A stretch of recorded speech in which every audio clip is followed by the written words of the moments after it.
Hello दोस्तों, मैं आशा करता हूं कि आप सभी बहुत अच्छे होंगे। तो आज मैं आप लोगों के लिए लाया हूं शैतान की बिल्कुल खौफनाक कहानी। और मुझे पूरी उम्मीद है कि आपको ये कहानी बहुत पसंद आएगी। तो इस कहानी को बड़े ही ध्यान से और अंत तक सुनिएगा। और जो अभी तक हमारे चैनल को सब्सक्राइब नहीं किया है तो कर ले, और साथ ही बेल आइकन भी प्रेस कर ले, जिससे कि हमारी आने वाली वीडियो का नोटिफिकेशन आप तक पहले पहुंचे। इसलिए ज्यादा देर ना करते हुए शुरू करते हैं आज की खौफनाक कहानी को। रात के 2 बजे रहे थे। राहुल की अचानक से नींद खुली। शायद उसने कोई आवाज सुनी थी। उसने अंधेरे में अपने डबल बेड पर हाथ फेरा तो वहां उसकी पत्नी नेहा नहीं थी। उसने सोचा कि शायद वो टॉयलेट गई होगी, लेकिन बेडरूम का गेट खुला हुआ था और टॉयलेट तो उसके बेडरूम से अटैच था। फिर ये गेट क्यों खुला हुआ है? राहुल अपने आप से पूछा। इसका मतलब नेहा टॉयलेट में नहीं है, वो बाहर है। राहुल फिर अपने आप से बड़बड़ाया। वो अपने रूम से बाहर आया। वो 13 कमरों का फ्लैट था। राहुल ने सारे कमरों में देखा, लेकिन उसे नेहा कहीं नजर नहीं आई। तभी उसकी नजर कमरे से लगी बालकनी पर पड़ी। उसे वहां कोई आराम कुर्सी पर बैठकर हिलता हुआ नजर आया, उसकी पीठ राहुल की तरफ। और वहां अंधेरा भी था, इसलिए पहचाना मुश्किल था कि वहां कौन बैठा है। राहुल को लगा शायद वो नेहा है, लेकिन नेहा इतनी रात में वहां क्यों बैठेगी भला? राहुल ने फिर अपने आप से सवाल कर। राहुल ने थोड़ा घबराते हुए उसके पास जाकर उसे आवाज लगाई, नेहा। और नेहा, तुम इतनी रात में यहां क्या कर रही हो? लेकिन उसकी आवाज सुनने के बाद भी उधर से कोई प्रतिक्रिया नहीं। आराम कुर्सी पर हिलती रही। राहुल ने जब देखा कि वो कोई जवाब नहीं दे रही है, तो वो उसके और पास जाकर उसके कंधे पर हाथ रखकर बोला, नेहा क्या हुआ तुम्हें? तुम कुछ बोल क्यों नहीं रही हो? अचानक अपने कंधे पर किसी का हाथ महसूस करके नेहा झटका से उसे कुर्सी से उठ खड़ी हुई और फिर उसने पलटकर राहुल की तरफ देखा। राहुल उसका चेहरा देखकर चौंक गया। उसके बाल खुले हुए, उसकी आंखें लाल थी, जैसे किसी ने उसके आंख में मिर्ची झोंक दी हो। इस तरीके से लाल थी। और आंखों के चारों तरफ काजल, अंदर नहीं आंखों के बाहर सफेद चेहरा जैसे खूबसूरत लिया हो। और होठों के चारों तरफ खूनी लाल रंग की लिपस्टिक। उसकी शक्ल घिनौनी और डरावनी लग रही थी। साथ में रात का माहौल उसे और डरावना बना रहा था। राहुल उसकी शक्ल देखकर घबरा गया और रही सारी कसर नेहा के मुंह से निकले शब्दों ने पूरी कर दी। कौन सी नेहा की बात कर रहा है तू? अच्छा, तू अपनी पत्नी नेहा की बात कर रहा है। चल भाग यहां से, यहां कोई नेहा विहान नहीं। उसकी बात सुनकर और उसका होलिया देखकर राहुल बुरी तरह घबरा गया। उसकी समझ में नहीं रहा था कि अच्छी भली नेहा को क्या हो गया है। उसने अपनी सारी ताकत इकट्ठा करके ताल्लुक में चिपकी हुई जवान से लड़खड़ाते हुए कहा, नेहा ये क्या हो गया है तुम्हें? ये तुम क्या बाकी बातें कर रही हो? अगर तुम नेहा नहीं हो तो फिर आखिर तुम कौन हो?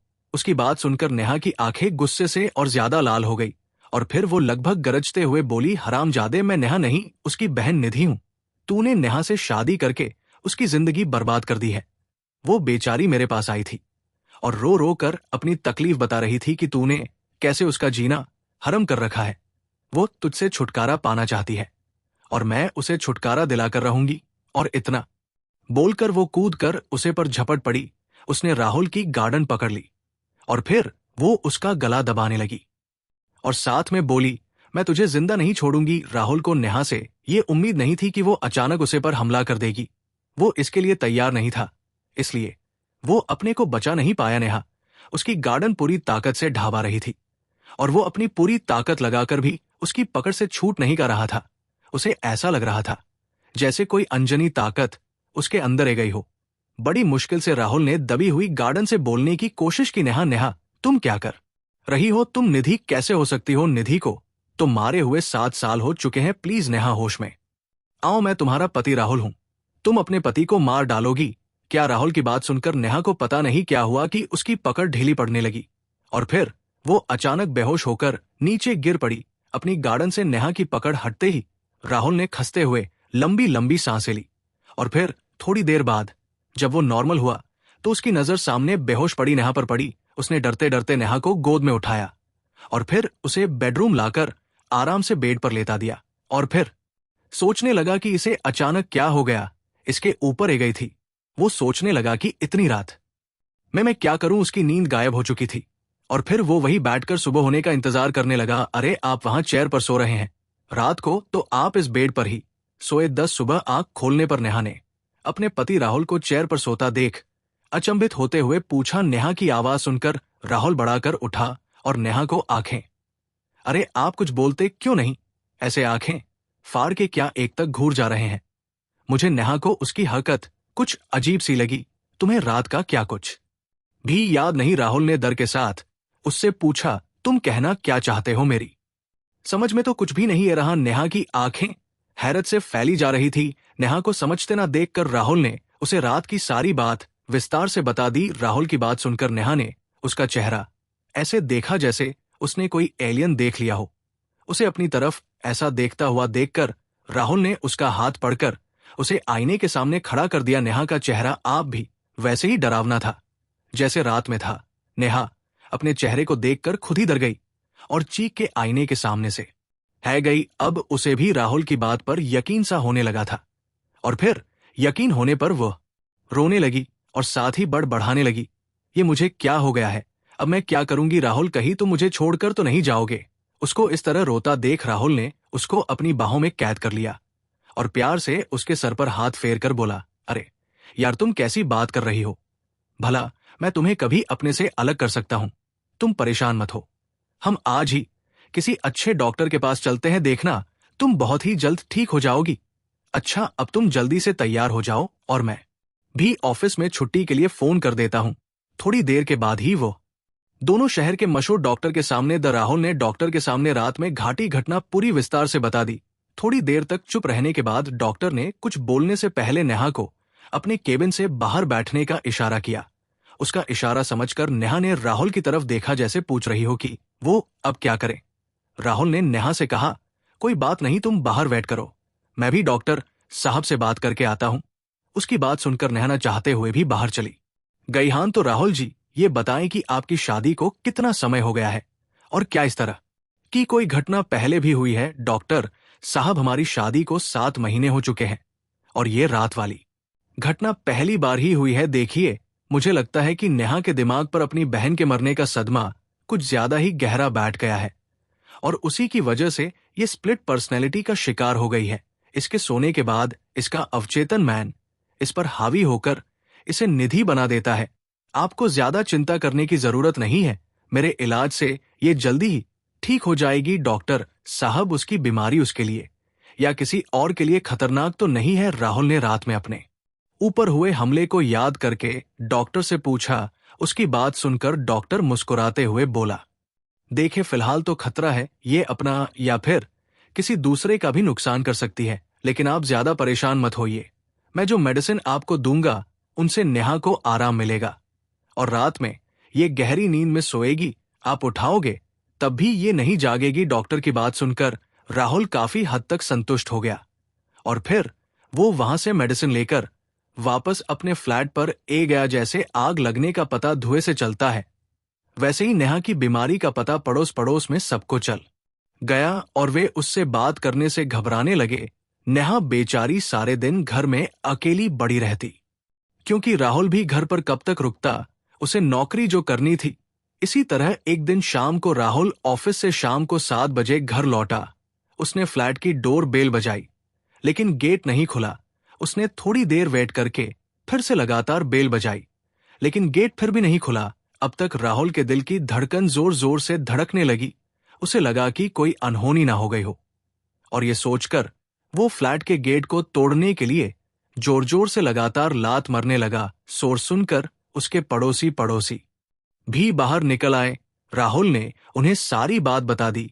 वे लोग भी उसके साथ गेट तोड़ने में लग गए। थोड़ी देर में ही वो गेट टूटकर गिर पड़ा। राहुल दौड़ता हुआ अंदर गया। नेहा उसे कमरे में नहीं थी। वो आवाज लगता हुआ दूसरे कमरे की तरफ दौड़ पड़ा और पीछे पीछे उसके पड़ोसी भी। राहुल जैसे ही अपने बेडरूम में पहुंचा वहां का दृश्य देखकर उसकी चीख निकल गई। सामने फर्श पर एक आदमी की लाश पड़ी थी, एक 26-27 साल के आदमी की लाश। उसे किसी ने चाकू से बड़ी बेरहम से गोंद दिया था। राहुल उसे पहचान नहीं पाया। उसने उसे पहली बार देखा था। तभी उसने रूम में नजर घूमी तो सामने बैठकर नेहा बेहोश पड़ी थी। उसके हाथ में सब्जी काटने वाला चाकू था जो पूरा खून से सना पड़ा था और उसके कपड़े भी खून से सुनेद। वहां का दृश्य देखकर राहुल सर पड़कर वही जमीन पर बैठ गया। वो सोचने लगा कि ये क्या हो गया है नेहा से और ये आदमी कौन है और अब नेहा का क्या होगा? मैं नेहा को फांसी के फंदे से कैसे बचा पाऊंगा? राहुल की समझ में कुछ भी नहीं रहा था कि वो क्या करे। उसने ऐसी अनहोनी की कल्पना कभी नहीं की थी। वो अब भी उसे कमरे की फर्श पर निहाल पड़ा था। पड़ोसी उसे हिम्मत बनाए रखने को कह रहे द और नेहा अब भी बेड पर बेहोश पड़ी थी। थोड़ी देर में ही वह पुलिस ए गई। शायद किसी पड़ोसी ने उन्हें सूचना दे दी। पुलिस वालों ने आते ही सबसे पहले सभी को उसे कमरे से बाहर कर दिया और फिर अपनी जांच में जुड़ गए। थोड़ी देर के बाद पुलिस इंस्पेक्टर बाहर आया और उसने पूछा कि इस फ्लैट का मालिक कौन है और उसका रिश्ता उसे बेहोश औरत से क्या है। इंस्पेक्टर का सवाल सुनकर राहुल सामने आया और फिर उसने उसे शुरू से आखिरी तक सब बता दिया। इंस्पेक्टर ने उसकी बात बड़े ध्यान से सुनी और फिर उसने कमरे में वापस जाकर नेहा के चेहरे पर पानी के चित मारकर उठाने का प्रयास कर 2-3 बार चित मरने के बाद नेहा को धीरे धीरे होश आने लगा। लेकिन जैसे ही उसे पूरी तरह से होश आया तो वो अपने सामने पुलिस को देखकर डर गई। उसे समझ में नहीं आया कि मेरे पति के साथ ये पुलिस क्यों है।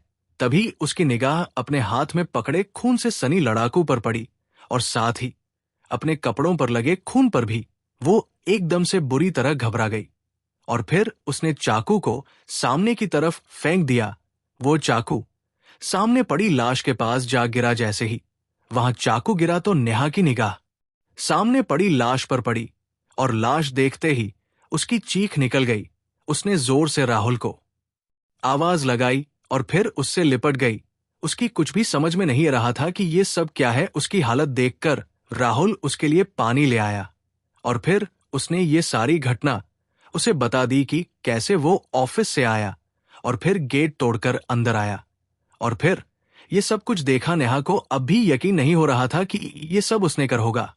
वो भला किसी को क्यों? अभी वो सोच ही रही थी कि इंस्पेक्टर ने उससे पूछा, क्या आप इस आदमी को जानती हैं और क्या वजह थी जो आपने इसे मारा? इंस्पेक्टर का सवाल सुनकर नेहा से पहले राहुल बोल पड़ा, सर, ये भला इसे क्यों मारेगी? ये तो इसे जानती भी नहीं है। हमने आज से पहले इसे नहीं देखा और वैसे भी ये मानसिक रूप से बीमार चल रही है। और फिर राहुल ने इंस्पेक्टर को नेहा की बीमारी के बारे में विस्तार से बता दिया और साथ ही उसे डॉक्टर की रिपोर्ट भी दिखा दी। इंस्पेक्टर ने उसकी सारी बातें सुनने और रिपोर्ट देखने के बाद राहुल से कहा, देखिए, मेरी सहानुभूति आपके साथ है, लेकिन मैं कानून के हाथों मजबूर हूं। मुझे अभी तो आपकी वाइफ को अरेस्ट करना ही पड़ेगा। बाकी आप कल कोर्ट में ये सारी रिपोर्ट दिखा देना। हो सकता है इन्हें वहां से राहत मिल जाए। और फिर ये कहकर पुलिस वाले ने नेहा को अपने साथ ले गए। अगले दिन 12:30 बजे कोर्ट रूम में अच्छी खासी भिड़ी। हर कोई इस केस के बारे में जानना चाहता था कि ये मर्डर किसने कर है और मरने वाला कौन था। थोड़ी देर में ही जज के सामने केस की फाइल राखी हुई थी। सरकारी वकील नेहा को ही कातिल साबित करने पर तुला था और राहुल की तरफ से बचाव का वकील ये बता रहा था कि जज साहब, मेरी क्लाइंट मानसिक रूप से बीमार है, इसलिए उसने अपने होश में ये खून नहीं कर। इसलिए मेरी आपसे गुजारिश है कि मेरी क्लाइंट को इस ग्राउंड पर जमानत दे दीजिए। जज ने दोनों वकीलों की कुछ बड़े ध्यान से सुनी और फिर उन्होंने बोला, देखिए, अभी कोर्ट इस नतीजे पर नहीं पहुंच सकती कि मुजरिम की दिमागी हालत सच में ठीक है या नहीं। कोर्ट प्राइवेट डॉक्टर की रिपोर्ट को नहीं मानती, इसलिए मैं पुलिस को आदेश देता हूं कि सरकारी डॉक्टर की निगरानी में 15 दिन तक मुजरिम की दिमागी हालत का पता लगाया जाए और फिर कोर्ट में रिपोर्ट दी जाए। कोर्ट उसके बाद ही कोई फैसला करेगी। और ये आदेश करके जज साहब कोर्ट रूम से उठकर अपने चैम्बर में चले गए और इधर राहुल भी आंखों से नेहा की तरफ देखने लगा और नेहा जज के आदेश को सुनकर बिल्कुल पत्थर सी हो गई। उसे समझ ही नहीं आ रहा था कि अचानक उसकी जिंदगी में ये क्या तूफान ए गया। आराम से जिंदगी चल रही थी, फिर अचानक से ये सब क्या होने लगा। नेहा जया देर तक सोच नहीं पाई। उसे पुलिस वाले कोर्ट से लेकर मेंटल हॉस्पिटल की तरफ चल दिए। वो बस पीछे से राहुल की आवाज सनका रही थी, जो जोर जोर से चिल्लाकर कह रहा था, नेहा, तुम बिल्कुल भी मत घबराना, मैं तुम्हें इन सब परेशानियों से निकल लूंगा और मैं तुमसे मिलने हॉस्पिटल आता रहूंगा, तुम घबराना नहीं। लेकिन नेहा राहुल के कहने के बाद भी अपने आप को घबराने से रोक नहीं कर रही थी। थोड़ी देर के बाद उसकी गाड़ी मेंटल हॉस्पिटल के अंदर थी। नेहा को वहां के सीनियर डॉक्टर के सामने लाकर बैठा दिया गया। वो डॉक्टर नेहा की फाइल चेक करने लगा और फिर वो अपने तरीके से उसको एग्जामिन करने लगा। उसने नेहा से सारी बातें पूछी और फिर उसे एक अकेले कमरे में छोड़ दिया गया और गेट बाहर से बंद कर दिया गया। उसे छोटे से कमरे में बेड पर बैठकर फुटकर रोने लगी। अभी नेहा को उसे कमरे में बंद करे हुए कोई 1 घंटा हुआ ही था कि तभी किसी ने उसे कमरे का गेट खोला और फिर नेहा ने देखा कि वहां से राहुल अंदर आ रहा था। राहुल ने अंदर आते समय साथ में आए हॉस्पिटल के चपरासी को 500 रुपए देते हुए कहा कि मुझे अपनी वाइफ से अकेले में बात करनी है। उसकी बात सुनकर वो रुपए हाथ में पड़कर मुस्कुराता हुआ बाहर चला गया है। उसके बाहर जाते ही राहुल नेहा से लिपट गया और फिर वो रोने लगा। रोते रोते वो बोलने लगा, नेहा, ये तुमसे क्या हो गया है? अब मैं तुम्हारे बिना कैसे रह पाऊंगा? तुम्हारे बिना तो मैं अपनी जिंदगी कल्पना भी नहीं कर सकता। काश ये कोई भयानक सपना होता और फिर मेरी आंख खोल और सब ठीक हो जाता। और फिर अचानक राहुल रोते रोते जोर जोर से हंसने लगा था कि लगाकर ताली बजा बजा के। उसे देखकर ऐसा लग रहा था जैसे वो खुद पागल हो गया हो। और फिर अचानक हो चुप हो गया। फिर उसका चेहरा पत्थर सा हो गया और वो अपने दांत पिसते हुए लाल लाल आंखों से नेहा से बोला, अब जाकर तू सही जगह आई है। राहुल ने एक एक शब्द अपने दांतों से पिसते हुए बोला। राहुल का ये रूप देखकर नेहा को एक तगड़ा झटका लगा। उसे बिल्कुल भी समझ में नहीं आया कि राहुल उसे ऐसा क्यों बोल रहा है। उसके मुंह से बस यही शब्द निकले, राहुल तुम्हें क्या हो गया है? तुम ऐसे क्यों बोल रहे हो? बड़ी सती सावित्री बन रही है। बहुत नाटक कर लिया तूने, अब बस कर। मुझे तेरे बारे में सब सच पता चल चुका है। राहुल गुस्से से फुफ करते हुए बोला, राहुल प्लीज मुझसे ऐसे मत बोलो। मैंने भारत तुम्हारे साथ क्या गलत कर है जो तुम मुझसे ऐसे बोल रहे हो? नेहा जोर से रोकर बोली, लगता है तू तब तक नहीं मानने वाली जब तक मैं खुलकर तेरा कच्चा चिट्ठा नहीं खोल देता। अच्छा तो सन। और फिर राहुल ने नेहा को अपनी गुस्से से लाल आंखों से घूरते हुए बोलना शुरू किया, तुझे याद है आज से कोई 1 महीने पहले मुझे मेरी जॉब के सिलसिले में मुझे दूसरे शहर जाना पड़ा था जो मैं अक्सर जाता रहता था और फिर उसे कम को निपटा कर मैं 2 दिन बाद वापस घरे रहा था। उसी दिन तेरा बर्थडे था और मैं तुझे सरप्राइज देना चाहता था, इसलिए मैंने तुझे अपने आने की खबर नहीं दी। लेकिन मुझे क्या पता था कि सरप्राइज तो तू देने वाली थी मुझे। हां तो आगे सन मैं जिस बस से रहा था वो बस रास्ते में खराब हो गई थी, जिसकी वजह से मैं रात के 1:30 बजे घर पहुंच पाया। अब इतनी रात हो गई थी तो मैंने सोचा कि तू सो चुकी होगी, इसलिए मैंने चाबी से फ्लैट का ऑटोमेटिक लॉक खोल लिया। तुझे शायद ये पता नहीं था कि मैं एक चाबी हमेशा अपने पास रखता हूं। क्या करूं, बैचलर लाइफ की आदतें जल्दी नहीं जाती ना हान।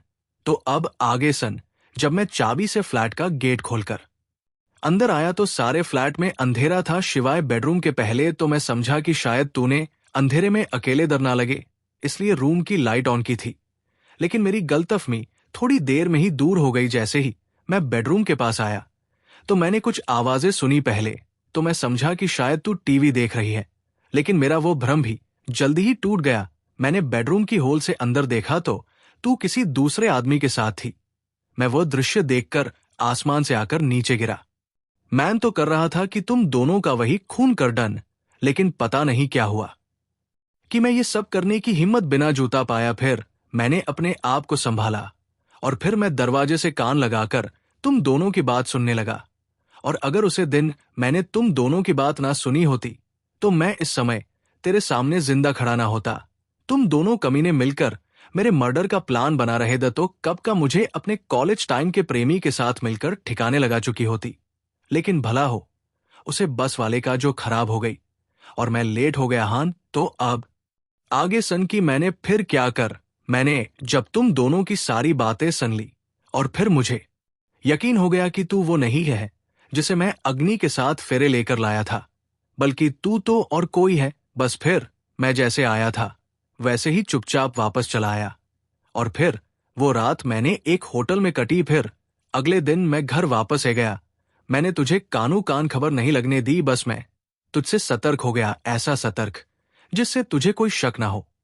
और फिर मैं तुझे और तेरे आशिक को ठिकाने लगाने की प्लानिंग सोचने लगा, और फिर एक दिन मुझे तुम दोनों को ठिकाने लगाने का आइडिया मिल गया। मुझे पता था कि 7 साल पहले तेरी बहन निधि की मौत हो चुकी है, बस वहीं से मुझे आइडिया मिला। तुझे याद है जिस रात तूने मुझमें पर हमला कर था, उसे रात सोने से पहले मैंने तुझे अपने हाथों से कॉफी बनाकर पिलाई थी। तुझे पता है वो सिर्फ कॉफी नहीं थी, मैंने उसमें नींद की गोली मिला दी थी, इतनी सारी कि तेरे सर पर कोई ढोल भी बजाए तो तू ना उठे है। और फिर जब तू बेहोश हो गई तो फिर मैंने तेरा वो भुथा मेकअप बड़े शौक से कर, और फिर जब सुबह तुझे होश आया तो मैंने तुझे वो कहानी अपनी तरफ से बनाकर सुनाई, और फिर मैं तुझे उसे दिमाग के डॉक्टर के पास ले गया ताकि सबको यकीन हो जाए कि तू पागल है। और फिर उसे दिन जिस दिन तूने अपने आशिक का मर्डर कर था, अरे नाना तूने नहीं मैंने करवाया था, उसे हरामजादे का मर्डर। अब सन कैसे कि तुझे भी नहीं पता चला। अच्छा चल याद कर, उसे दिन की सुबह नाश्ते के बाद मैंने तुझे कोई नई दवाई दी थी खाने को, असल में वो दावा नहीं थी। तुझे फिर से बेहोश करने की गोली देर के बाद तो भी होश हो गई थी। फिर मैंने तेरे मोबाइल से तेरे आशिक को मैसेज कर की वो यहां 12 बजे तक ए जाए। मेरा पति ऑफिस के कम से शहर बाहर गया है, मैं जानता था कि वो ये मैसेज पढ़ते ही दौड़ता दौड़ता आएगा, और वही हुआ।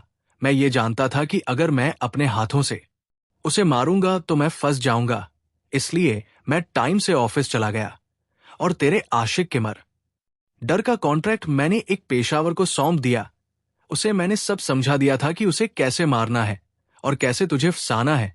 फिर मैंने उसे फ्लैट पर 11 बजे ही भेज दिया, उसी चाबी के साथ, और फिर उसने अपना कम बड़ी सफाई से कर एकदम परफेक्ट। उसके कम से खुश होकर मैंने तो उसे टिप भी दी थी। इससे आगे का तो तुझे पता ही है।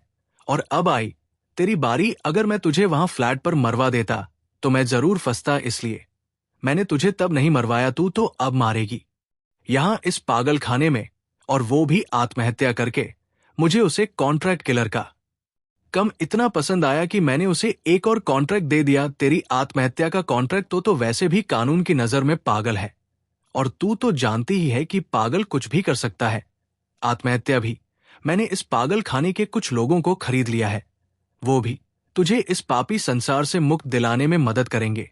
बस अब तू चिंता मत कर, 1-2 दिन में तो इस तकलीफ से मुक्ति का जाएगी। अच्छा डार्लिंग, मैं अब चलता हूं, फिर मिलेंगे तेरे अंतिम संस्कार पर। और ये बोलकर राहुल ने नेहा को गले लगा लिया और बोला, एक बार एक भाजपा को गले लगाकर तो देखूं, पता चले तो ये साला दिल कितनी जोर से धड़कता है। और फिर वो जोर जोर से हंसने लगा, और फिर एकदम से चुप होकर रोते हुए बाहर की तरफ चल दिया ताकि बाहर किसी को शक ना हो। और इधर नेहा जोर जोर से रोते हुए चिल्लाकर राहुल से बोल रही थी, राहुल मुझे माफ कर दो, मुझसे गलती हो गई है, अब मैं सारी जिंदगी तुम्हारी वफादारी करूंगी, बस एक बार मुझे माफ कर दो। तो दोस्तों, आज की कहानी कैसी लगी? अगर अच्छी लगी हो तो लाइक, शेयर, कमेंट और चैनल को सब्सक्राइब करना ना भूले। तो मिलते हैं इसी के साथ एक और खौफनाक कहानियों के साथ, तब तक के लिए बाय एंड टेक केयर।